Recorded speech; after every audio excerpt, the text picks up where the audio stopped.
अखिलेश यादव ने दिल्ली में संसद के बाहर बीजेपी की मोदी मीडिया वाली मैडम को जबरदस्त सबक सिखाया। अखिलेश यादव की एक लाइन से मैडम बीजेपी की प्रवक्ता से पत्रकार बन गई।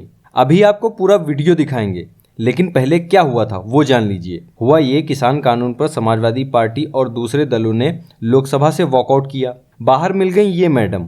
अखिलेश महिलाओं का कितना सम्मान करते हैं ये सभी लोग जानते हैं। मैडम सेल्फी स्टिक पर मोबाइल कैमरा लेकर खड़ी थी। अखिलेश यादव से बोली, सर आपकी बाइट चाहिए। अखिलेश यादव ने कहा, पूछिए क्या पूछना है। मैडम ने जैसे ही मुंह खोला तुरंत समझ में आ गया कि मैडम पत्रकार नहीं 100% बीजेपी की प्रवक्ता हैं।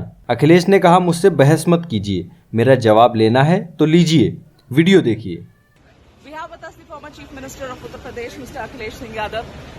Now, Akhilesh ji, today when the Prime Minister was explaining the farm laws, he said a lot of things. He said this is not a law that is being imposed on the farmers. He also said that the old system has not been done away with. That there is another option. You want to take it, take it. You don't want to take it, don't take it. Still, the Congress walked out, the TMC walked out. You had a problem. You kept on getting up. Why don't you try to even for once understand what the Prime Minister is saying, or perhaps give those farm laws a chance when the Prime Minister is making this appeal again and again? BJP पे भरोसा इसलिए नहीं कर सकते क्योंकि पुराने उनका अगर हम उठा करके देखें, जिस तरह के कानून लाए गए, जो बातें नोटबंदी में कही गई थी, क्या वो नोटबंदी में वो सब चीजें सामने आई जो नोटबंदी में भरोसा दिलाया गया था? तो जो जीएसटी नहीं, जो जीएसटी, इसीलिए मैं कह रहा हूँ, देखिए आप उलझिए मत, आप मेरा जवाब लीजिए, आर्गुमेंट आप मत करिए, आप सरकार नहीं है। अरे कहिए। नहीं, मैं ये जानना चाहता हूँ कि भारतीय जनता पार्टी ने जो जो भरोसा दिलाया वो आखिरकार क्यों नहीं हुआ? जीएसटी में न जाने कितना संशोधन करना पड़ा। आज हम किसान को बाजार पे कैसे छोड़ सकते हैं? यूपी में सरकार किसी और पार्टी की नहीं है, यूपी में सरकार बीजेपी की है, दिल्ली में सरकार बीजेपी की है। मुझे ये बताइए, 900-1100 रुपए में पूरा धान खरीद गया, आखिरकार क्यों नहीं धान का एमएसपी पे खरीदा गया? मंडियां जो थी वहां पर खरीद केंद्र क्यों नहीं बने? या जहां खरीद केंद्र पहले से सरकार बनाती थी, आखिरकार वो खरीद केंद्र क्यों नहीं है वहां पर?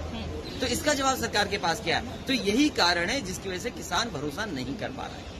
ये सरकार की जिम्मेदारी है कि किसानों को भरोसा दिलाए, किसानों से बातचीत करे, और जिन बिंदुओं पर किसान अगर अपने सुझाव देता है तो सरकार को मानना चाहिए। तो और सरकार कम से कम ये जानती है कि कुछ कानून में है ऐसी बातें जो किसान के पक्ष में नहीं है, इसीलिए 1-1.5 साल के लिए पीछे कर दिया है। और मुझे लगता है कि यूपी का चुनाव देखते हुए सरकार ने कहीं न कहीं 1-1.5 साल लिया है। जो कानून आज खराब है वो 1.5 साल बाद कैसे अच्छा हो सकता है? उन्होंने ये तो नहीं कहा कि हम लागू कर देंगे, उन्होंने ये कहा कि हम डिस्कशन करेंगे इतने समय में जो कानून, और ये भी तो कहा कि क्लॉज बाय क्लॉज आप बताइए कहाँ प्रॉब्लम है। हम ये कहते हैं कि उस कानून में आप एमएसपी लागू कर दीजिए, आप कानून में कानूनी हक दे दीजिए किसानों को एमएसपी। ये तो हुई संसद के बाहर की बात। संसद के भीतर भी अखिलेश ने बीजेपी को आईना दिखाया। प्रधानमंत्री मोदी ने आंदोलनकारियों को आंदोलनजीवी कहकर किसानों का अपमान किया है। अखिलेश इस बात से नाराज थे, उन्होंने तगड़ा पलटवार किया।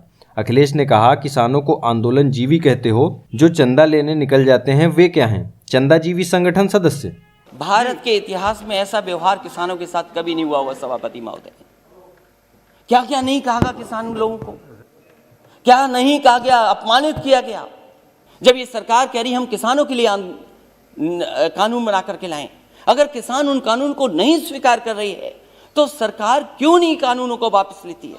और तो और मोदी का किसानों का मजाक उड़ाना उनको भारी पड़ गया। सोशल मीडिया पर मोदी के लिए कोई बेचूजीवी लिख रहा है, कोई कॉर्पोरेट जीवी लिख रहा है, कोई नोटजीवी लिख रहा है। अखिलेश यादव ने बीजेपी पर जबरदस्त हमला करते हुए एक ट्वीट भी किया। अखिलेश ने लिखा, 1857 की क्रांति के बाद अंग्रेजों की सरकार ने व्यापारी ईस्ट इंडिया कंपनी से सत्ता अपने हाथ में ले ली थी, और आज की भाजपा सरकार अपनी सत्ता व्यापारियों के हाथ में दे रही है। यही है भाजपाइयों की संकल्प से सिद्धि की व्याख्या, जहां कमान किसी के हाथ में और लगाम किसी के हाथ में। तो दोस्तों, अगर आप अपने देश से नफरत और बंटवारे की राजनीति को खत्म करना चाहते हैं, अगर आप विकास और तरक्की के सपोर्टर हैं, तो हमारे चैनल भारत एक सोच को जरूर सब्सक्राइब करें और गोदी मीडिया के झूठ फरे प्रपंच से लड़ने में हमारी मदद करें। मिलते हैं अगली वीडियो में, तब तक के लिए धन्यवाद।